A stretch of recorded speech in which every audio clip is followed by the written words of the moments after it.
Bienvenidos a la versión navideña de La Pastela.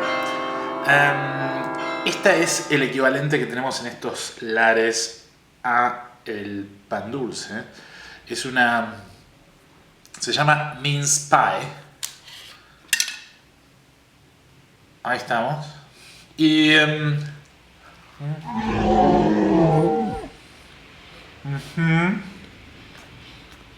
está llena de un dulce de membrillo, no sé qué cosa. Ahí va. Bienvenidos a La Pastela que dedicamos a Eduardo Estupía. Eduardo Estupía está en la escena pública desde su primera muestra individual en 1972, realizada en la legendaria galería Lirolai, y fue Ruth Pensacar quien de alguna forma lo descubrió sus dibujos y se los mostró a Yuyo Noé, quien lo invitó a participar en su primer, podemos decir, gran muestra grupal en 1976, y en sus propias palabras, desde allí nunca paró. Desde entonces, el proceso creativo de Estupía se desarrolla a partir de la escritura y reescritura de dibujos, con tinta negra sobre papeles blancos o mates. El blanco y negro es un elemento poético básico de este medio expresivo, dice él, y desde hace unos años utiliza técnicas mixtas sobre telas, sumando pinturas blancas y negras y algún toque de color. Es decir, la relación entre Estupía y el dibujo es muy estrecha. En sus comienzos hizo cómics de carácter más bien dark, en los que se incluían textos. Luego comprimió hasta la miniatura paisajes y protagonistas, poblando sus papeles con escenas que con el tiempo se volvieron abstractas. En las obras de esa etapa es posible discernir las figuras y escenas representadas, pero de lejos las imágenes aparecen como paisajes alucinados. Este es el momento en el que su obra entra en tensión a dos niveles fundamentales. Uno de ellos es la figuración y la abstracción, ese sería uno de los ejes. Y el otro de los ejes tiene que ver con la representación y lo que yo llamaría un lenguaje de vanguardia o un lenguaje modernista en el cual el arte comienza a reflexionar sobre sí mismo. Es esta tensión la que Estupía nunca abandona y hace que se produzca un desplazamiento no siempre favorable para su proyecto artístico, que va de la imagen al discurso. Es decir, en la obra de Estupía tenemos una relación muy estrecha entre pintura y dibujo, entre imagen y discurso. Y digo esto porque Estupía habla hasta por los codos. Es decir, la primera vez que yo vi hablar a Estupía, yo dije, en primer lugar dije, ¿este tipo quién se cree que es? En segundo lugar digo, este tipo está justificando demasiado, es demasiado articulado, en un sentido muy ciencias sociales, digamos, no sé si me explico. Es decir, hay un lenguaje demasiado autosuficiente, como que hay más respuestas que preguntas. Yo diría que Estupía es una máquina de justificar e indicar formas de lectura. Es decir, Estupía vive enseñándole al espectador cómo mirar la obra. Se podría decir que Estupía ha invertido una energía descomunal explicándole al mundo cómo ver su obra, y esto pone un cepo a su estatus artístico y lo convierte en una suerte de versero con un producto visual interesante, pero me interesa explorarlo con ustedes. Es por esto que me interesa plantear la relación quizá inconsciente de Estupía con el ready-made duchampiano, como piedra fundacional de su giro no representativo y abstracto.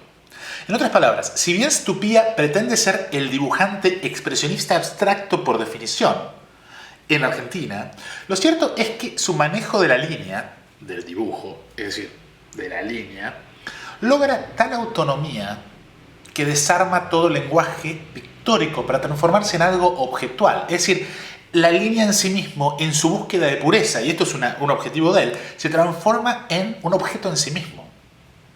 Sin embargo, lo que me resulta sorprendente es que este paso de lo pictórico a lo objetual, es decir, de la expresión del dibujo a la línea como objeto, ocurre fuera del discurso de Estupía.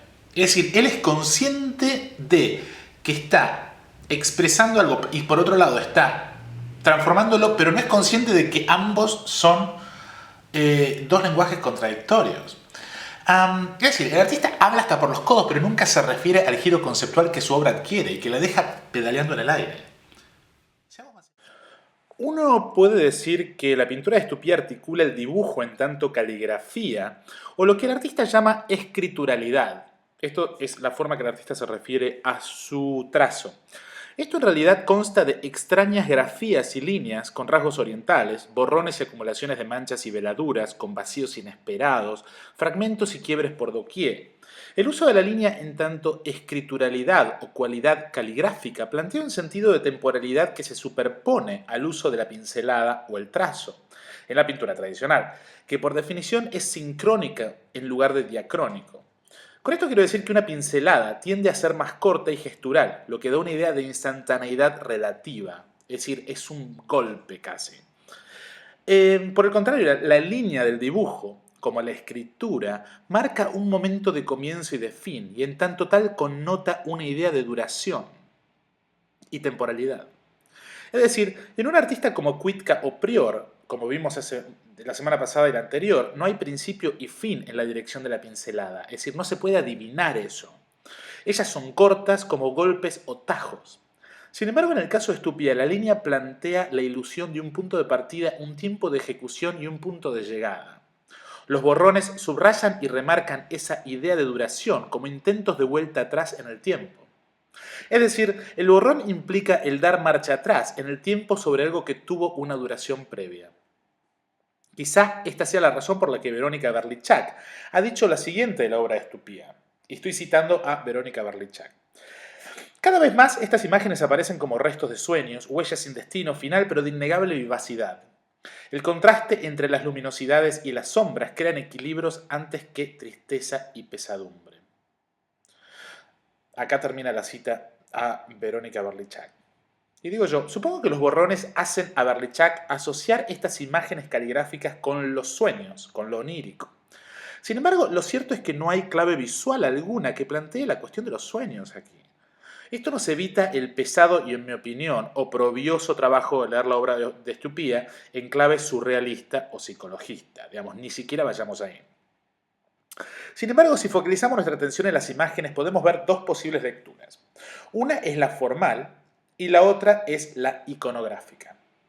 Es decir, cómo lo hace y la otra, qué es lo que está haciendo, qué es lo que está pintando. La primera es siempre la sugerida por el artista en toda oportunidad que encuentra para marcar un modo de acceder a sus imágenes y apunta hacia una autonomización al punto de lo icónico de la línea como materia. La segunda, es decir, la iconográfica, tiende que ver con, a mi juicio, la influencia de ciertos aspectos topográficos urbanos que pueden derivar del tipo de encuentros multitudinarios que se ven en las pinturas de Antonio Seguí o en Where is Wally, la imagen esa de dónde está Wally. Por dar solo dos ejemplos, son imágenes de masa, son imágenes de movimiento urbano. Si bien usualmente se tiende hacia una conflación, o más bien colapso, entre forma y contenido, o estilo e iconografía, en este caso parecen ir en direcciones diferentes, lo que plantea consecuencias muy concretas para las posibles lecturas de sus imágenes. Esta suerte de desdoblamiento del sentido coloca al espectador en un callejón sin salida, en donde el expresionismo es abstracto, pero al mismo tiempo, como dice Berlichak, nunca deja de querer representar algo. Es decir, ¿está representando algo o no? Si bien Estupía confiesa influencia de Cy Twombly y la chinoiserie, lo cierto es que su obra solo alcanza relevancia como ejercicio de montaje en el que lo alegórico explota al punto de flotar en un espacio vacío de sentido al estilo del ready-made duchampiano. Veamos qué quiero decir con esto, vamos más despacio. Es por esto que hay un elemento de su juventud que me parece importante, y es el hecho que de joven Estupía formó bandas y tocó música en público. Esto es algo que nos puede ayudar a entender por qué este artista insiste en generar una línea que en tanto tal denota duración, algo que rechaza al medio del dibujo y la pintura, y se acerca más a la escrituralidad, a la textualidad y a las inflexiones, quiebres y borrones plantean cambios tonales e inclusive silencios. Hay algo muy musical acá. Lo interesante de la obra de Estupía es cómo cuando se unen las dos lecturas, es decir, la de que esto representa sueños, ciudades o lo que quieran, y por otro lado, la lectura conceptualista, digamos, la línea en tanto materia, su obra comienza a tener sentido cuando, digamos, cuando se unen estas dos lecturas. En otras palabras, lo bueno comienza cuando el artista cierra la boca, porque el artista abre la boca solo para hacer referencia a sus aspectos conceptuales. Es decir, mientras Estupía nos dice que destilemos al punto de su pureza, a la línea, a los fines de su autonomización modernista, su imagen nos lanza en una suerte de topografía urbana de intercambios personales y comercios varios, que a través de la visualización del caos tonal se traduce en bullicio y ruido, en términos de desajuste musical. Lejos de ser imágenes de sueños o pesadillas, estas imágenes reflejan la modernidad urbana al punto de su evanescencia en el humo y en el ruido. Mi pregunta es por qué Estupía se niega a que el espectador vea la influencia de Antonio Seguí, por ejemplo, en su obra, y desvía nuestra mirada hacia un tipo de alusión que, si bien le da cierta carga conceptual, le quita toda relevancia visual. Con esto pretendo volver al principio de mi argumento para separar los dos lados absolutamente divorciados de sí mismos de este artista. Por un lado, su lado intelectual, siempre forzado y derivativo. De hecho, Estupía habla tan complejo y difícil que se encierra en sus propias palabras. Y, digamos, esta pasión por la palabra se hace obvia cuando uno se entera de que el texto del pequeño catálogo de la primera muestra que hizo a los 20 años fue un poema surrealista de su compañera de Bellas Artes, escuela a la que entró porque llegó tarde a inscribirse en la carrera de letras.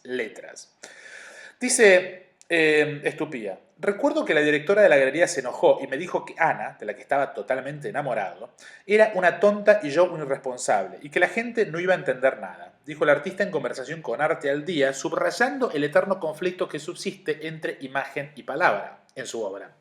Sin embargo, el conflicto de Estupía no es el de la imagen y la palabra en sí misma, sino que el tema es que él coloca la palabra como un obstáculo, casi de ready-made. La palabra la transforma en una especie de excusa de la línea transformada y la palabra transformada en mingitorio, si se quieren. Y como un obstáculo conceptual que impide una lectura narrativa.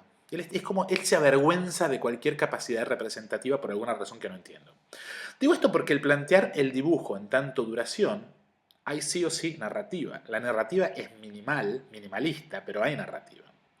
Por narrativa quiero decir, Estupía empezó en este punto y terminó en este otro punto e hizo esta línea.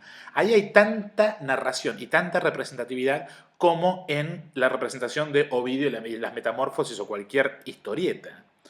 Esa vocación modernista de arte que reflexiona sobre sus propias condiciones, es decir, me refiero a la voluntad de Estupía de transformar la línea en un objeto en sí mismo, se da de frente con ese impulso narrativo, el que, como dije antes, se articula sin historia, ni personajes, ni morfología alguna, de la duración que siempre termina subrayando en sus diferentes colaboraciones con escritores y músicos, muy interesantemente.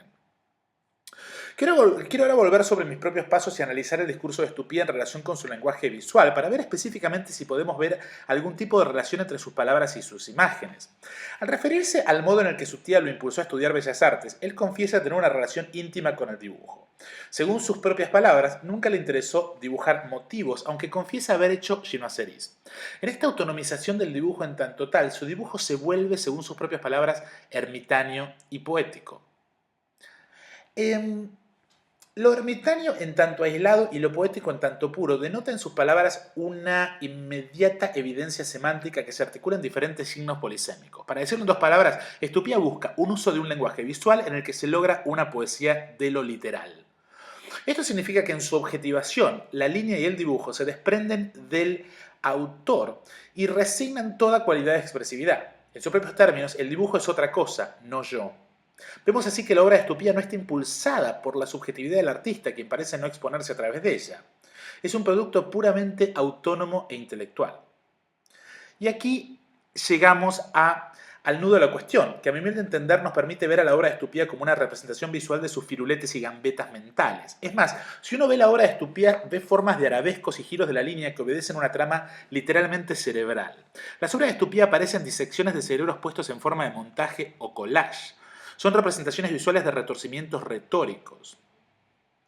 Suertes de laberintos en el donde las maravillas, que a mi juicio establecen una línea directa entre la obra de, si se quiere, Estupía y Pablo Siquier, en tanto laberintos maravillescos, pero se agotan en sí mismos. Nos vemos la semana que viene y feliz Navidad.